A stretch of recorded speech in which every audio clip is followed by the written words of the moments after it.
World ફેડરેશનનો animal expo જે થાય છે એ ભારતમાં થવાનો છે એ બીજી વાત છે, પણ આપણે રાજકોટની ધરતી ઉપરથી આવું સરસ ગાયોની પ્રદર્શનીનું આયોજન જે ફેબ્રુઆરી મહિનામાં થાય છે, એમાં આપણે આબેહૂબ આપણી ગાયો, સુંદર ગાયો, દૂધવાળી ગાયો લઈ જવાની છે અને આખા વિશ્વના લોકો એમાં જોવા આવશે અને આખા વિશ્વને ઈ પણ આપણે સંદેશ દેવાનો છે, મૂછે હાથ રાખીને કે ગીર ગાય તો અમારી છે.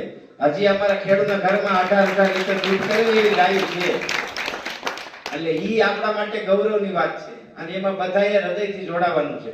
આજે આપણી વચ્ચે જનકદા આવ્યા છે, બીજા કોઈને કાંઈ બોલવું હોય તો કહેજો. આપણી વચ્ચે જનકદા આવ્યા છે, અમારા મોહનભાઈ વૈદ છે.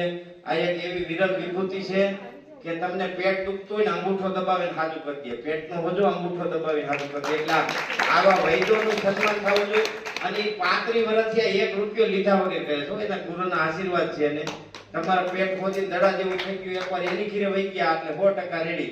અને એવી અંધશ્રદ્ધા વાળો માણસ છે, ભણેલ ગણેલ માણસ છે, એજ્યુકેટેડ માણસ છે.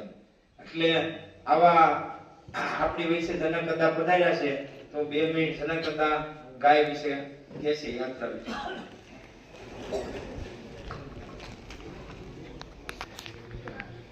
हरि ओम नमो देवी महादेवी शरभ्ये च नमो नमः गवांबिके स्वरूपाय नमस्ते जगदांबिके। आज मारा तो आम सदभाग्य कहेवाय, खरेखर तो કેટલા ટાઈમથી એવી ઈચ્છા હતી કે રમેશભાઈને ઘણા સમયથી મળ્યો નથી. અને પહેલી વાત કહું ને તો આજે રમેશભાઈની વર્ષોની તપશ્ચર્યાનો સાક્ષી છે. જૂના નવા પોલીસ સ્ટેશનની પાછળ કાંટાની વાડ કરીને ગાડી ઉભી હતી ત્યારનો સાક્ષી છે. આજે તપશ્ચર્યાનું અનુષ્ઠાન આવડું વિશાળ આજે ગૌ ધામની અંદર જે પ્રગટ્યું એ ગૌરવની વાત છે. અને ખરેખર રમેશભાઈના વખાણ નથી કરતા, પણ ખરા અર્થના એ ઋષિતુલ્ય છે. ભગવા કપડા પહેરી લેવાથી ઋષિ નથી થવાતું. વાણીની કિંમત નથી, હંમેશા ધ્યાન રાખજો, વર્તનની કિંમત છે. તો આજે આ તો યોગાના યોગ, આ ગૌસભાની અંદર મને પણ ઉપસ્થિત રહેવાનો લાભ મળ્યો. મનમાં એમ થતું હતું કે રમેશભાઈ તો હમણાં બીજી હશે, કદાચ મળશે કે નહીં મળે, પણ ગૌ માતાની કૃપા તો પ્રારબ્ધ પલટાવી શકે તો રમેશભાઈને તો મળાવી શકે ને. અને બીજી વસ્તુ, આ ભૂમિ છે ને એ તપોભૂમિ છે. અમારા ગ્રંથમાં પણ રમેશભાઈનો ઉલ્લેખ છે, ગોંડલ તો અભ્રસ શબ્દ છે, આ ગૌ મંડળ છે આ ભૂમિ.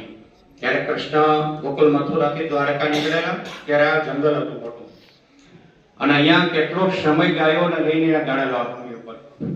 એ ભૂમિ ઉપર આજ રમેશભાઈએ આ વટવૃક્ષને ઊભું કર્યું. તો પહેલા તો ગાયને સમજવા માટે આપણે કૃષ્ણને સમજવા બહુ જરૂરી છે. હું તો ભાગવત કથાકાર છું, પણ સત્ય કહું કે ચાંદીની ગાયોના પૂજનના નાટક કરવાથી કલ્યાણ નહીં થાય ક્યારેય. આ ઘણા લોકો એવા ગાયોના નામે એસી ગાડી બંગલામાં ફરી ગયા છે. આપણા ધર્મગુરુ પણ વાઇબ્રેશન નહીં આપે. હું પોતે ગૌ કથા ક્યાંય પણ ભાગવત કથા કરતો હોય તો પ્રત્યક્ષ ગાય જ રાખવાની, નિજ પૂજન કરાવવાનું. હમણાં અમારે દેવવ્રતજી આવ્યા હતા માધવપુરમાં, તો કૃષ્ણ રૂક્ષ્મણી વિશે મારે એને સમજાવવાનું હતું, કઈ રીતે વિદર્ભ દેશથી પધાર્યા. ઇતિહાસ કીધો, બહુ ખુશ થયા મને કે તમે તો બહુ વિદ્વાન છો. વિદ્વાન ગોળ મહારાજ તો પછી છે, હું તો ગોવાળ પેલા છે. અને હું અભિમાન નથી કરતો, શિબિરોમાં નથી આવી શકતો કર્મકાંડી હોવાને કારણે, પણ આ માધવપુર અને આજુબાજુમાં એવા 100 ખેડૂતો છે કે જે બિલકુલ કેમિકલ્સ મુક્ત ખેતી કરતા થયેલા છે. ફર્સ્ટ નંબરનો પાક અને ફર્સ્ટ નંબરનો ભાવ રહીશ પોતે. એ તો નિયમ રાખેલો છે. અમારે વિરમભાઈ ને એવા બધાને ખબર છે, આજુબાજુના આવે ગૌશાળાની વચમાં જ 55 ટેબલ રાખ્યું. અને આવે તે પૂછવાનું કે ભાઈ તું ગાય રાખે, ગાય ના રાખી શકતો હોય તો ગાયમાં ગાયનું દૂધ પીએ છે તો જ જ્યોતિષ કે મુહૂર્ત જોઈ દેવાનું, નહીં પંચાંગ નહીં ભરવાનું. તો દક્ષિણ અને મુબારક. કારણ કે ભેસાસુરના મુહૂર્ત જોવા માટે આ ગોળ સર્જાયેલો નથી. ચોખ્ખી વાત. બરાબર. તો હકીકતની અંદર તો વર્તનમાં હોવું જોઈએ. આજ કોઈ પણ મારે ત્યાં મુહૂર્ત જોડાવા આવે ને, પેલા હું મારું ખેતર જ બતાડું, કાંટો મારી આવ ચણાને જા. કારણ કે ભૂસું કાઢવાની જરૂર છે એટલો વડાની.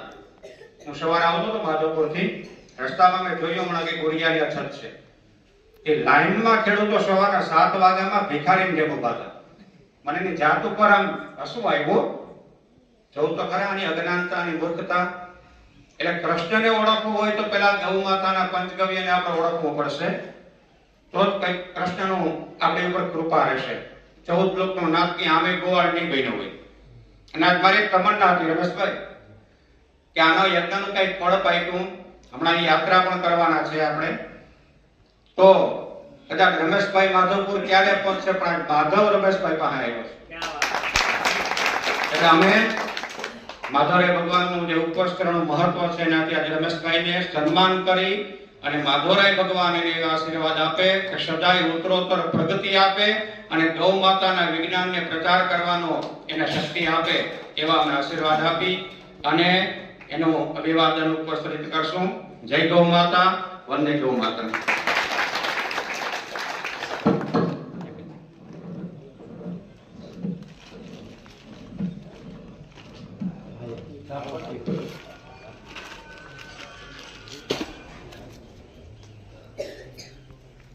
અને ઓઢાડું નથી કૃષ્ણ. બોલો ગૌ માતા કી જય.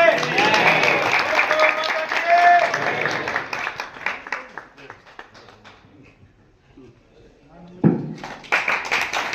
બોલે કૃષ્ણ કનૈયા લાલ કી, બોલે ગૌ માતા કી. ઉપરનો જે માધવરાયજીનો અહીં આવ્યો એમાં મારો કઈ રોલ નથી, માત્ર ને માત્ર ગાયને હસતું. આ ગાયનું સન્માન છે, મારું સન્માન નથી. નકર મને ગાય મારા જીવનમાંથી નીકળી જાય તો રોડાય કોઈ ન બોલાય. સમજી ગયા? હવે કોઈને કઈ બોલવું છે પૂરું. તો આપ સૌનો ખૂબ હૃદયથી આભાર કે તમે ખાલી એક મેસેજમાં આટલા હૃદયથી ભાવુક અને ભાવનાત્મક થઈને પધાર્યા. એ બદલ હું આપનો આજીવન ઋણી રહીશ. અને આ બધી વાતો તો આપણે ખૂબ સાંભળી છે, પણ મને હંમેશા ટેકનિકલ ને પ્રેક્ટિકલમાં રસ છે. કોઈને કંપની બનાવવી હોય, કોઈને રજીસ્ટ્રેશન કરવું હોય, કોઈને લાયસન્સ લેવા હોય, કોઈને ઘી